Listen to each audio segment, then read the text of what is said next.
So last but not least, we have the Fire King deck. So no character in particular utilizes Fire Kings in the Yu-Gi-Oh anime. This was actually made as a favor to a friend of mine. My friend, his name is Gustavo, and he is one of the better judges, if not the best judge, in the entire Southeast for Cardfight Vanguard. We're friends, and he used to play Yu-Gi-Oh, and he also judges Vanguard at a very professional level.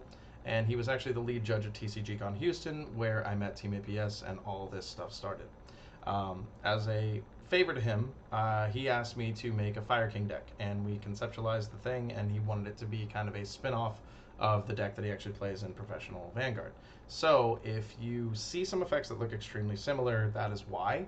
But what we did was we took mechanics that existed and we produced them in a different way with the flavor of Fire Kings. So this one might be a little bit longer, but I'm trying to keep it within about 10 minutes. And without further ado, Fire Kings, here we go. So Fire Kings, you'll notice on this, there's very minimal text. The main reason is we have Fire King, Avatar Garunix. This is supposed to be a deck that he can play in Overdress against people and actually play the deck and not completely break the format. So the deck is super powerful, don't get me wrong, but it's still, once again, it is a Yu-Gi-Oh deck. It is not designed like the others. So this one is legitimately built for Overdress. You'll notice very minimal text, one effect line. This is how normal Overdress cards look. So for anybody looking at legitimate Vanguard plays, this is the closest deck to legitimate Vanguard outside of Yu-Gi-Oh! So moving on, we have Fire King Avatar Kirin. You might notice some of the artwork on these is slightly blurry. This is also because Fire Kings came out after they stopped doing the Tag Force games. And because of that, the raw data files of the high-end images of the Yu-Gi-Oh artworks are non-existent on the internet. You just can't find them. So because of that, some of these images are pretty blurry, but that's not the point. Fire King Island gets added to the hand whenever you ride into this, and you have the power to do the core mechanic of Fire Kings, which is the ability to rest a unit, rest the unit in particular, or do something to retire or discard a card. So like you blow up one of your dudes or you discard a card and you get to do something in return for it. Which again, if we go back to what I said in some of my older videos, I built electron and conductor style decks, meaning that this one would be a conductor and the electrons are all the ones that benefit from being blown up. So if you had to compare it to something in Yu-Gi-Oh, it would be kind of like the conductor for a Dark World deck would be Graceful Charity, because you draw 3 and then discard 3, which fulfills the mechanic to pop off all the effects of the Dark World monsters. So we have Kirin here that lets you do the primary mechanic to be able to add a grade 2 or lower order card from the deck to the hand, so you get a tutor out of it by blowing up something, and also you get Fire King Island when you put it down. So then you go into Avatar Arvata. I'm sorry, I don't like how this is spelled, but that's how it's spelled. So again, we have Arvata, which does a once a game effect essentially because it's part of the ride line. And you put this down to do this effect here, which is to blow up something. And it also says that you can counterblast, which these are symbols that you are not super familiar with at this point if you are not a Vanguard player. Counterblasting means that you essentially use what the resources are in Vanguard, which is turning one of your damage cards face down. So counterblasting is limited because you can only do it so many times without having other interactions to flip those cards back up. And once you use a counterblast, essentially it's like you're using resources that you only have so many accesses to in a game. And then you get to get a buff to all your guys. And then finally we have the final piece of the ride line, which is Fire King Avatar High Avatar Garunix. So the way that this is worded is specific, so that essentially this card and Sacred Phoenix of Nephthys are the same card. But they have different effects, and that's so that you can capitalize off of this persona ride thing, which is a mechanic in Vanguard saying if you put the same card over top of the same named card, you get to do something very cool. which is all your guys get stronger and you get to draw a card. I think, I'm not quite sure because again I don't play high level competitive Vanguard, but I do know that I was told by everybody once I started making Yu-Gi Guard, if it doesn't have a Persona ride, it's not playable. So everything kind of became Persona rided after that. And then you have this ability to be able to pretty much blow up everything. So this is the first example of a conductor or an electron. So you have these auto, which auto means, so again, one of my gripes with Yu-Gi-Oh is the lack of keywording and the lack of short-terming phrases. They try to do it with stuff like LP versus life points and GY versus, graveyard. But again, it doesn't have like symbols, which I really hate to admit that Vanguard does have a tiny bit of a leg up because they can do stuff like putting once/turn, meaning this ability can only be used once a turn by the card, instead of having to put the effect of this monster can only be used once per turn while it is on the field, or whatever, like how they have to word it all in long words in Yu-Gi-Oh. So again, auto meaning automatically at the end of the turn that this card's placed in the drop zone. So again, you have those cards that blow up things or discard cards from the hand. You can put him back into the deck and kill everything on the board. So essentially dark hole. Now again, retire rear guards means your Vanguard stays. Nothing really interacts with removing the Vanguard, but retiring every rear guard on the board is devastating to both players, but it can also result in a bunch of effects happening for your guys, because again, you have all that. But again, this ability may only be used by the card with this name once a turn. This is the only times in Vanguard where you have to do, this is like how they have to word a hard once per turn. So moving on to the triggers. So there aren't a lot of Fire King cards, and moving into the triggers, you have the Flame Veils. So Flame Veils were like what we went into instead, just because it's another fire, archetype. So this deck is Fire Kings, but it's also like, heavy emphasis on the fire types in Vanguard. So this ability here is actually tied directly to how the effects of units in Vanguard have it now. So if you have a trigger unit in Vanguard currently in Overdress, this effect is the only effect that can exist on a critical trigger. There are no others. So this is how they like gated the game and kind of slowed it down, was by making mandatory effects on cards. So there's no variety on these, which that is what what my buddy Gustavo said he wanted, because he wanted people to not be able to complain that like his triggers were insane or yada yada. So again, same situation here with the draw trigger, same exact words, cannot be altered. This is how it works. And then again with the front trigger, same words. And finally with the heel trigger, same words. So this is kind of what they've been doing. They've been modifying the game slightly to add some effects, but they are very limited on the effects that exist in the game currently for the sake of keeping the game, quote, balanced. But I know that there are some players that will say Vanguard is just as unbalanced as some other games.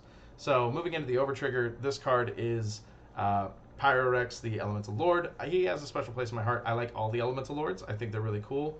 I was there when they were first announcing them, and I thought they were really awesome. This guy was Ring of Destruction, uneroded, so pretty awesome. But in this case, he is a conductor because he says that you get to retire something, and based on its grade, meaning like the little number here at the top left corner, you get to carry out effects. If you do a 3, you get to do all of them, which makes it really, really powerful. And then finally, the Perfect Guard, we get into Flameville Guard. Again, there aren't a lot of Fire Kings, so I went with Flameville Guard. And same as I said before, you're only allotted 4 Sentinels. Sentinels protect you. Sentinels are your perfect guards in the game. So we move into the grade 1s. We have Flameville Pyre Dog, which this is a conductor, or an electron, sorry, as it has at the end of the turn, this unit is placed in the drop zone. So whenever it has this is essentially a electron, meaning that, in my design philosophy, meaning it responds to something, making it do things. And then we also have Yaksha, which has the same thing. It's pretty much the same effect, just a different effect down here. And all of them have this ability may only be used by this card once with a name once a turn. So again, it's to prevent things from being completely broken, but at the same time, you can have a lot of effects happening at one time.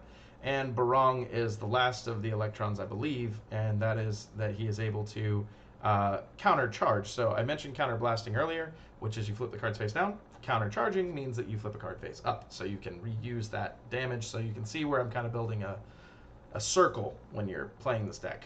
And then we get into the last of the grade 3s. So we have Sacred Phoenix of Nephthys. So Sacred Phoenix of Nephthys is insane, for lack of a better term. He's treated as Avatar Garunix, so you can Persona Ride over each one of them. So it's like you have 8 of the same unit in the deck, which is very powerful. And he also has an ability that allows you to pretty much gate your opponent on what they're permitted to block with, which in Vanguard you throw cards out of your hand into what's called the Guardian Circle, which is like your protective zone to like boost your guys' stats and make it harder for your opponent to hit. If you do, a bunch of actions, you can pretty much make it where the opponent cannot call more than, one, which in certain scenarios people will dump as many as 3 cards to protect their guy. So making your opponent have to have, limitations on that protection is incredibly powerful. And then lastly, he is the last actual Electron, I apologize, which is that binding. So bind is the term that they use in Vanguard for banish or exile, and it says that you can add any 2 cards from the drop zone to your hand. This ability would be broken in Yu-Gi-Oh! This ability is broken in any game, it doesn't even matter, but you're also forfeiting this unit entirely. You cannot use it again, it is out of the game. Moving on to the orders. So, like I said, this one's a little bit longer. I apologize, but with all the discarding and drawing and searching and everything, you have to have restocks, and that's what Fire King Island does. It allows you to kind of restock your deck, get new cards out of the deck, and just do constant cycling, and it also enables you with the ability to pop or discard a card once a turn. So, this has a miswording on it, but I will explain it. Rekindling. So, Rekindling is a dreaded spell in Yu-Gi-Oh! For a very long time because it was deemed entirely broken and way too overpowered. At the time in Yu-Gi-Oh! There was a lot of viable targets, and the deck was very, very powerful.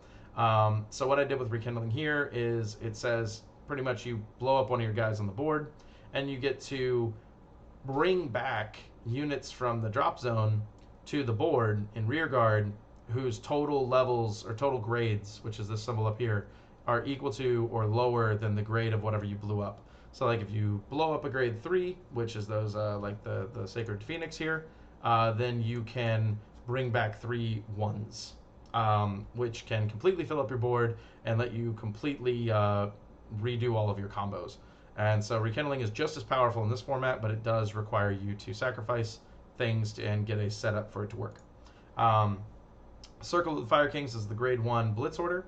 It pretty much says that you can retire a rearguard you control. So again, you have to blow up one of your guys, and you get to boost all your units in the front row. So those are like the 3 units that can be hit in Vanguard by 5,000 times the grade of whatever you blew up. So if you blow up like a grade 3, you get plus 15,000 to everything in your front row, and then you can call a unit with a lower grade from the drop zone to a rearguard. So like you can blow up something and bring out something to like to recycle and redo things. So again, it's all rebirth, all craziness, and I mean, people say this deck is insane. I agree with them. Moving on to Onslaught of the Fire Kings. This is the normal order, which is play this card with you retire a rearguard you control, and until the end of the turn, all current rearguards in your front row gain. And so this is another thing that they do in Vanguard that is interesting to me. I'm not sure if I'm quite the biggest fan of it, but I can understand why they do it. So if there is anything in Vanguard that bestows an effect to another card, that effect will be listed in red text as opposed to black text. This is an interesting idea, but it does become a little hard to read. But for the most part, what this does is like you get to bestow the effect of the unit gets more power, and if this unit does something, you can blow it up and then bring something back from the drop zone to replace it. So it's a very powerful effect, but you have to word it this way in Vanguard, which you'd probably word it completely differently in Yu-Gi-Oh! And then, I apologize for my dog barking, we have the final Blitz order, which is Phoenix Wingwind Blast. Phoenix Wingwind Blast is insane. What it does is you can discard a card. So again, the guys can trigger by being discarded, but it says that you can pretty much put units back into the deck from your opponent's rear guard. It's very similar to Phoenix Wingwind Blast in Yu-Gi-Oh! As the trap card. Essentially, discard a card, pay a cost, and then you get to spin something to the top of the deck. In Yu-Gi-Oh! In this game, you get to pick things based on the grade of whatever you discarded. So again, superpowers. And this was also the first time that I ever dabbled into what's called SPs. So in Vanguard they do, or in Yu-Gi-Oh they do not do this, but the equivalent would be kind of like a Starlight Rare or a Pharaoh Rare or whatever, an Egyptian Rare, whatever they call those now, where you had multiple like rare variants of cards. In Vanguard they do textured cards that have like white text, no text boxes, full art, full on display of a card, and they'll make it with as minimum amount of obscuring of the artwork as possible. They're a little difficult to read, but the point is that they're kind of like this premium thing. So I did these as a favor to Gustavo. So they're the same cards, they just look cool. And you have Yaksha here, which is like kind of like your main playmaker in the deck. And then you also have an alternate, and also all SPs have an alternate art. So this is someone's art that I was able to find on the internet. It's the same exact effect, the same exact everything. It's just with white text and no text box, and this is High Avatar Garunix. And then I also have this version of Sacred Phoenix of Nephthys. So again, this is more of an experiment, being able to, dabble around and play with the mechanics of Vanguard and how everything works. And I apologize that this video is a little bit longer than all the others, but I hope you enjoyed. And stay tuned for more, potentially in the future. Thank you. Bye-bye.